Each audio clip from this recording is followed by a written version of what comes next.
کسی بھی معاشرے میں توازن کو برقرار رکھنے کے لیے اداروں کی ضرورت پڑتی ہے، جن میں سول، فوجی اور نیم فوجی ادارے شامل ہیں۔ انہی میں پولیس ایک ایسا ادارہ ہے جو شہریوں کو محفوظ بنانے میں اہم و کلیدی کردار ادا کرتی ہے۔ دنیا کے وجود میں آنے کے ساتھ ہی جرائم بھی پروان چڑھنا شروع ہوئے۔ جرائم کی روک تھام کے لیے پولیس بنائی گئی۔ وقت گزرنے کے ساتھ ساتھ پولیس کی حیت تبدیل ہوتی رہی۔ دنیا کے مہذب و ترقی یافتہ معاشروں نے پولیس کو خاصی حد تک اشرافیہ کی اثر و رسوخ سے آزاد کر دیا۔ قانون پر عمل درآمد کی اولین ذمہ داری پولیس فورس پر عائد ہوتی ہے، لیکن مختلف ممالک کی نو آبادیاتی میں رہنے والے ممالک اور وہ افریقی ممالک جہاں اب جاگیردارانہ، نیم جاگیردارانہ اور قبائلی نظام موجود ہے، وہاں پولیس کے کردار پر سوالات اٹھتے رہتے ہیں۔ کہا جاتا ہے کہ طاقتور افراد پولیس کو اپنے مفادات کے لیے استعمال کرتے ہیں۔ مغلوں کی آمد سے پہلے بھی راجہ اور ریاستی بادشاہوں کے زیر انتظام نظام پولیس موجود تھی۔ مغلوں نے پولیس کے پرانے نظام کو بہتر بنایا۔ مغلوں کے زمانے میں پولیس کا نظام گاؤں، شہر، ضلع اور صوبے کی سطح پر تھا۔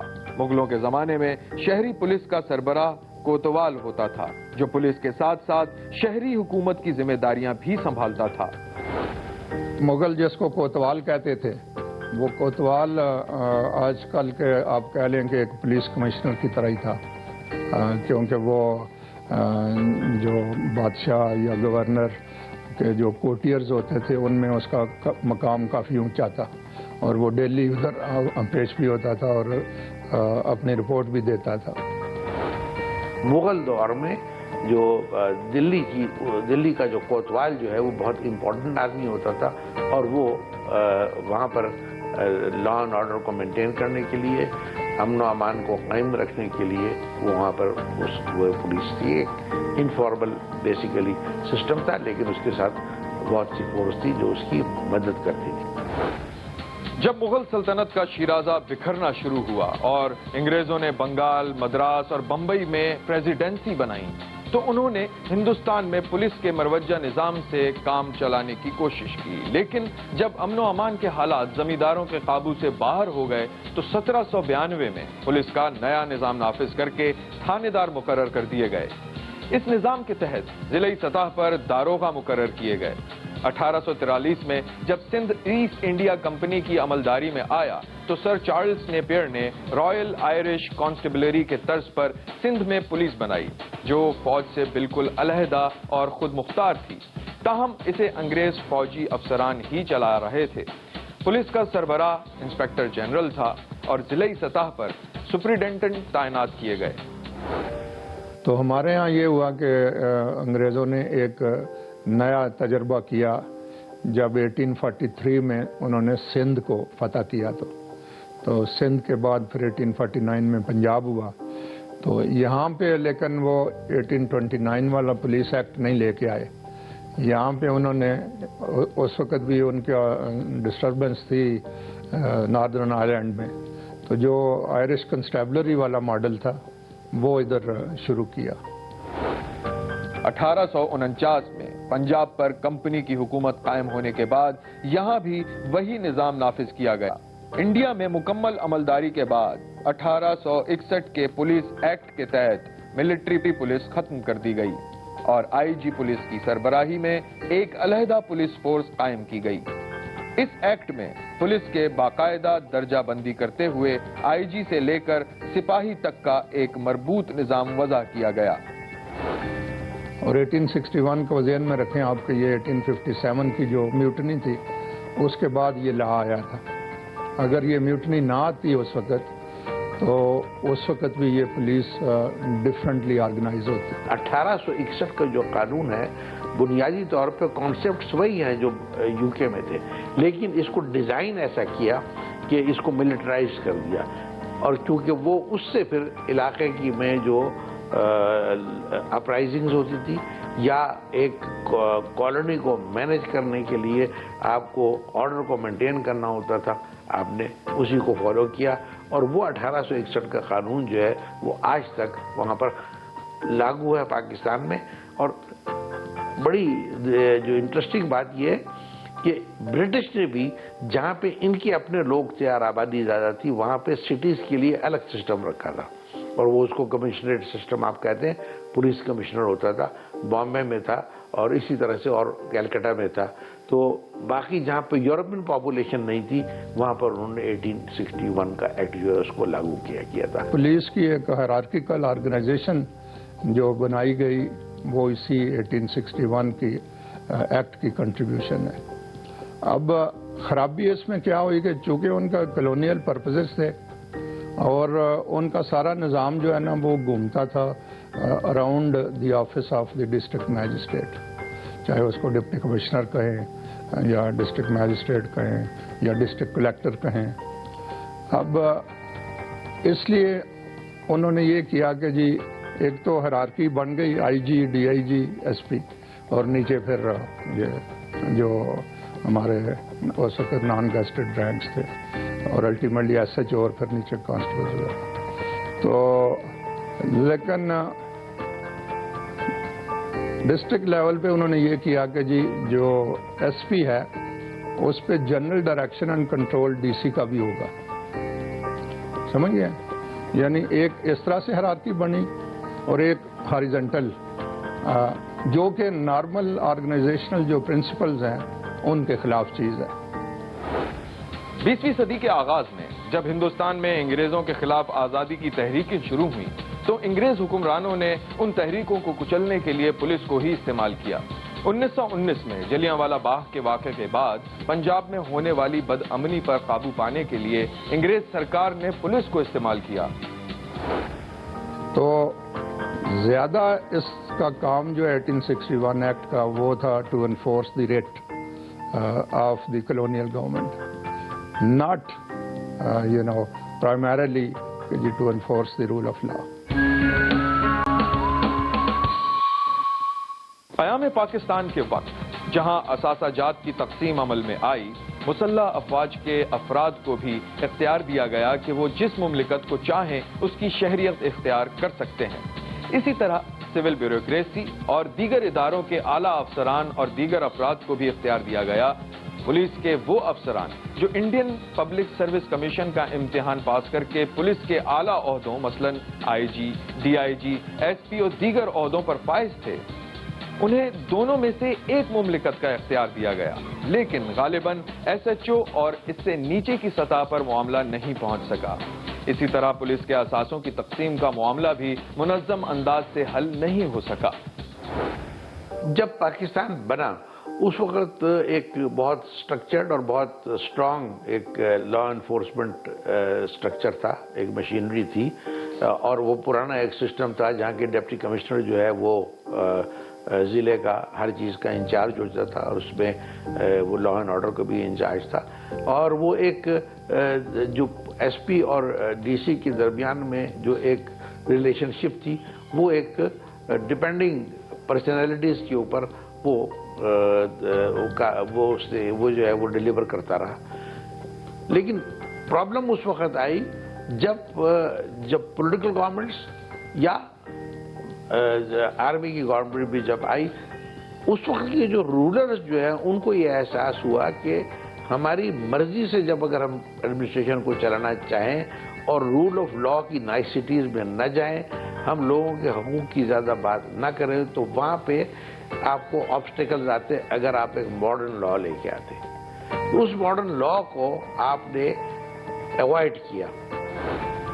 دنیا میں جہاں بھی آزادی کے بعد نئی مملکتیں وجود میں آئیں، وہاں بیشتر مملکتوں میں پیداواری رتے بھی تبدیل ہوئے اور قابض حکمرانوں کے بنائے گئے قوانین میں بھی تبدیلیاں کی گئیں۔ قیام پاکستان کے بعد آزادی کے تقاضوں کے مطابق پولیس ایکٹ کو بھی فوری طور پر تبدیل کرنے کی ضرورت تھی، لیکن پاکستان کے قیام کے بعد نہ تو جاگیرداری نظام کو ختم کیا گیا اور نہ ہی پولیس ایکٹ میں کوئی تبدیلی کی گئی۔ کہا جاتا ہے کہ پولیس اور جاگیردار دونوں ایک دوسرے کی ضرورت ہیں اور ان کے درمیان اٹوٹ انگ کا سا رشتہ تھا اور ہے۔ جاگیرداروں کی اپنے علاقوں میں عملداری کے لیے ضروری ہے کہ پولیس ان کی ہر جائز اور ناجائز حرکتوں کو قانونی شکل دے۔ جب ایک ایک ریولوشنری چینج کی ضرورت جب ہوتی تھی کہ جو پرانا سٹرکچر جو ہے اس کو ریپلیس کرنے کی جب ضرورت ہوتی تھی، اس سارے سسٹم کو جو کہ ایک ڈسٹرکٹ لیول کے اوپر پولیس کی ایک جو بنیادی ایک یونٹ تھا اس کو جب تبدیل کرنے کی ضرورت ہوتی تھی تو پھر اس کے اوپر پھر ریزسٹنس آتی تھی اور حکومتیں جو ہے وہ بھی یہ سمجھتی تھی، خاص طور پہ political governments and I think even martial law also کی جو حکومتیں تھیں وہ یہ سمجھتے تھے کہ جو 1861 کا قانون ہے وہ ان کو اپنی مرضی کے مطابق حکومت کو گورننس کو کرنے میں زیادہ آسانی ہے، کنوینئنٹ ہے، اس کے مقابلے میں کہ جب قانون جب آپ بناتے ہیں ماڈرن لاء اس میں لوگوں کے حقوق کی بات ہوتی ہے، رول آف لاء کی بات ہوتی ہے اور اس کا پھر امپیکٹ جو ہے گا وہ ان کے ہر قسم کی کارروائی، ہر قسم کے گورننس، حکومت کے جتنے بھی پہلو ہیں کسی ملک کو چلانے کے، اس کے اوپر اس کا اثر انداز ہونا پھر ضروری ہو جاتا تھا اور وہ میرا خیال ہے حکومت وقت کو قبول نہیں تھی۔ پاکستان بننے کے بعد آئین بننے میں سالوں لگ گئے، آئین بنتے اور منسوخ ہوتے رہے، ایسے میں پولیس قوانین میں تبدیلی حکمرانوں کی ضرورت بھی نہیں تھی۔ گو کہ اس دوران ملک میں لسانی، فرقہ وارانہ اور دیگر فسادات کے دوران پولیس کی کارکردگی پر سوال بھی اٹھتے رہے۔ 10 کمیشن بنے لیکن ان کا کوئی نتیجہ نہ نکل سکا۔ 1973 میں متفقہ آئین بنا لیکن اس دوران پولیس کے ریفارم کے حوالے سے خاطر خواہ پیش رفت نہیں ہو سکی۔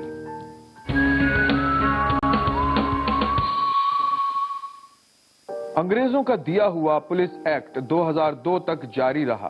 2002 میں جنرل پرویز مشرف نے نظام کی تشکیل نو کے لیے قومی بیورو قائم کیا۔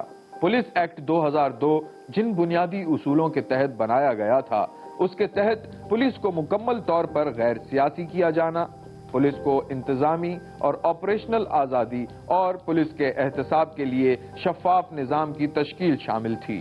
اس نظام میں پولیس کی مانیٹرنگ عوام کے ذریعے ہونی تھی تاکہ عوام اور پولیس کے درمیان اعتماد بحال ہو سکے اور کوئی شخص یا ادارہ پولیس کو عوام کے خلاف استعمال نہ کر سکے۔ پولیس ایکٹ 2002 کے بعد بیوروکریسی اور سیاستدانوں کا پولیس پر کنٹرول کافی حد تک ختم ہو گیا۔ جب 2002 کا قانون آیا تو اس وقت پھر یہ سوچا گیا کہ یہ جو جوڈیشل احکامات ہیں ہمیں ان کو امپلیمنٹ کرنا چاہیے اور پھر اس وقت ایک یہ بھی کانسیپٹ تھا کہ جو لوکل گورنمنٹ جو ہے اس کو اسٹرینگتھن کرنے کی ضرورت ہے۔ جب لوکل گورنمنٹ کو اگر اسٹرینگتھن کرتے تو آپ کو ڈسٹرکٹ گورنمنٹ کریٹ کرنی تھی، ڈسٹرکٹ گورنمنٹ کو اگر کریٹ کرتے تو پھر آپ کو ایڈمنسٹریٹو مشینری کو ری اسٹرکچر کرنے کی ضرورت تھی اور اس میں کنسیپچولی پھر پولیس جو ہے اس کو ایٹونومس اینڈ پروفیشنل ہونا ضروری تھا اور پھر اس کی آنسریبلٹی جو ہے گی وہ 100% ٹو دا لا ہونے کی ضرورت تھی۔ تو 2002 کا قانون لکھا گیا۔ جو 2002 والا لا تھا یہ ایک تو پولیس اکاؤنٹیبلٹی پہ یہ کافی ٹف تھا، جبکہ 1861 والے میں تو اکاؤنٹیبلٹی کا کہیں ذکر ہی نہیں ہے اور انگریز اکاؤنٹیبل پولیس کو رکھنا بھی نہیں چاہتے تھے کیونکہ ان سے وہ کام لینا چاہتے تھے۔ پھر اس میں نئے انسٹیٹیوشنز کھڑے کیے گئے like public safety commissions, provincial level پہ، نیشنل لیول پہ، ڈسٹرکٹ لیول پہ۔ اب اس میں دو چیزیں ہوئی، ایک سٹرکچرل ریفارم ہے پولیس کی اور اس کے لیے جو ان کا جو پورا ایک سسٹم ہے، جو رینک کا سسٹم ہے، فورسز ہے، اوپر سپروائزری لیول کے اوپر آفیسرز ہے، ان کی تعداد میں اضافہ ہوا، اس کو امپروو کرنے کی کوشش کی گئی، اسپیشلائزیشن اور پروفیشنلائز کرنے کے لیے ان کو کیا گیا۔ اور تیسری جو سب سے بڑی بات یہ ہوئی تھی کہ پولیس جو ہے ابھی تک اس کا ایک رول تھا ریگولیٹری اور انفورسمنٹ، اس کو چینج کیا گیا، ری ڈیفائن کیا گیا سروس میں کہا کہ آپ کا کام جو ہے صرف ریگولیشن اور انفورسمنٹ نہیں ہے، بنیادی کام اس لیے ہے ریگولیشن اور انفورسمنٹ کہ آپ لوگوں کو سرو کر سکیں، تو لہٰذا آپ کا جو کانسیپٹ جو تھا اس کو تبدیل کر کے سروس کی طرف توجہ دی گئی کہ آپ سرو کریں گے، آپ عام آدمی کے کے ساتھ آپ کا بیہیویئر ٹھیک ہوگا. وہ بہت سی بنیادی چیزیں جو آج کل آپ روز سنتے ہیں کہ یہ کرنا چاہیے، وہ سارا اس قانون کے اندر ڈالا گیا. اور یہاں تک کہ مجھے یاد ہے 2007 میں بنگلہ دیش میں ایک ڈھاکہ میں ایک کانفرنس ہوئی تھی جس میں مجھے انوائٹ کیا گیا تھا کہ میں اس کا پولیس آرڈر کا ادھر بتاؤں. تو جب میں اسپیچ کر کے ہٹا کویشچن آنسر ہو گئے تو اے ڈی بی نے اس کو فنڈ کیا ہوا تھا اس کانفرنس کو. تو اے ڈی بی نے کہا کہ سارک کنٹریز سارے جو ہیں ان کے لیے اگر کوئی وے فارورڈ ہے تو وہ یہ پولیس آرڈر ہے جو پاکستان نے انٹروڈیوس کیا ہے. اور انہوں نے یہ بھی کہا کہ یہ سارک کنٹریز اگر اس کو لے کے آگے بڑھیں گے تو ہم ان کو فری گرانٹس دیں گے. تو اس وقت تو ہم بہت آگے نکل گئے تھے. مطلب انڈیا بھی بہت پیچھے تھا، باقی جتنے ملک ہیں سارک کنٹریز ساؤتھ ایشیا کے وہ سارے بھی پیچھے تھے. لیکن بعد میں پھر ہم نے خود ہی پیچھے چلے گئے جب ہم نے اس کو بھی واپس کر دیا. سیاستدانوں کو قبول نہیں تھی، بیوروکریسی کو قبول نہیں تھی، پولیس لیڈرشپ کو قبول نہیں تھی. اس کی وجہ سے آپ کا پرابلم یہ آیا کہ اس کی جو امپلیمنٹیشن تھی اس کے اندر بہت بڑی خامی اور بہت بڑی ویکنیس ہوئی. اور آج تک وہ قانون حالانکہ پنجاب میں ابھی بھی لاگو ہے. 2002 والے پولیس ایکٹ میں پولیس آرڈر میں 2004 میں ہی کافی ساری امینڈمنٹس ہو گئی اور بغیر اس کو امپلیمنٹ کیے ہوئے بہت ساری امینڈمنٹس ہو گئیں. تو وہ امینڈمنٹس سے اس وقت ہی اس کا ایک طرح سے جو اصل اسپرٹ تھی لا کی وہ ختم ہو گئی.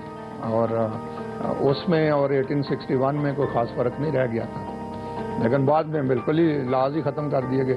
صرف ایک پنجاب نے رکھا، لیکن پنجاب کا بھی مسئلہ یہ ہوا کہ لا تو ماڈرن تھا لیکن جو پریکٹس تھی وہ وہی تھی 1829 والی. کہا جاتا ہے کہ پولیس کی ٹریننگ کے بنیادی طریقہ کار کو تبدیل کرنے کی ضرورت ہے. پولیس ٹریننگ سینٹرز میں جس طرح تربیت دی جاتی ہے وہ جدید سائنسی خطوط سے آری ہے. ہمیں پتہ ہے کہ ہمارے سسٹم میں خرابی کیا ہے اور ہم اس کو درست کر سکتے ہیں. اور پرنسپل ساری دنیا میں یہی ہیں کہ میرٹ پہ بھرتیاں، پراپر ٹریننگ، پھر ان کی ورکنگ کنڈیشن صحیح ہوں، سیلریز وغیرہ ایوری تھنگ، پروموشنز بغیر سفارش کے ہوں، پوسٹنگز اور ٹرانسفرز آپ کی جس فیلڈ کی میں آپ کی اسپیشلائزیشن ہے اس کے مطابق ہو اور آپ کی اکاؤنٹیبلٹی ہو. یہ پرنسپلز ہیں ساری دنیا میں گڈ پولیسنگ کے. اگر آپ ان پہ عمل کر لیں گے تو آپ کی پولیس جو ہے وہ ماڈرن پولیس ہو جائے گی. یوں تو ابتدا ہی سے پولیس ڈپارٹمنٹ میں خواتین اہلکار موجود رہی ہیں. قیام پاکستان کے بعد ہی تھانوں یا ضلعوں میں خواتین اہلکار تعینات کی جاتی تھیں. لیکن ان اہلکاروں میں سے زیادہ تعداد نچلے درجے کے عہدوں پر ان کی تعیناتی ہوا کرتی تھی. کانسٹیبل، ہیڈ کانسٹیبل یا زیادہ سے زیادہ ASI کے عہدوں پر تعینات یہ اہلکار پولیس کے چھاپے اور اگر خواتین ملزمان کو تھانے لایا جاتا تو ان کی دیکھ بھال کیا کرتی تھیں. کافی ایک تو ریفارمز آئے ہیں، دوسرا ہماری سول سوسائٹی کافی ایکٹیو ہوئی ہے، دوسرا ود ان پولیس کافی سارے چینجز آئے ہیں. کافی لیڈرشپ نے کوشش کی ہے کہ پولیس کا جو پازیٹیو چہرہ ہے، پولیس کی جو ایکچوئل کام ہے، پولیس کا سروس ڈیلیوری، وہ لوگوں کے سامنے لایا جائے. اور اس میں ایک بہت بڑا امپیکٹ یہ بھی پڑتا ہے کہ لیڈی آفیسرز آ گئی ہیں. لیڈی آفیسرز اب ان عہدوں پہ بھی فائز ہونا شروع ہوئی ہیں جن پہ پہلے کبھی بھی نہیں ہوتی تھی. مثال کے طور پہ میری جو سروس ہے 2013 آنورڈس میری 7 جگہ پوسٹنگ رہی ہے اور 7 میں سے 5 ایسی پوسٹنگز رہی ہیں میری جہاں پہ میں پہلی خاتون آفیسر تھی، مجھ سے پہلے کوئی بھی لیڈی نہیں رہی. لیکن یہ اچھی بات ہے کہ 2 ایسی جگہ بھی میں گئی، میری پوسٹنگ ہوئی جہاں پہ مجھ سے پہلے بھی لیڈی آفیسرز رہی ہیں. تو اب یہ ایک پازیٹیو چینج آ رہا ہے. تحقیق نے یہ ثابت کیا ہے کہ ہر معاشرے میں جدا ماحول ہوتا ہے جو وہاں کے لوگوں کی سوچ اور رویوں سے بنتا ہے. انگلینڈ کی پولیس پاکستان میں اور پاکستان کی انگلینڈ میں نہیں چل سکتی. ضرورت اس بات کی ہے کہ پولیس قوانین اور رویوں کو ری اسٹرکچر کیا جائے. ہر علاقے کے مقامی افراد پولیس کے محکمے میں بھرتی کیے جائیں تاکہ مخصوص علاقے یا صوبے کا تاثر ختم ہو. پولیس ڈاکٹرائن کا بنایا جانا بھی وقت کی ضرورت ہے.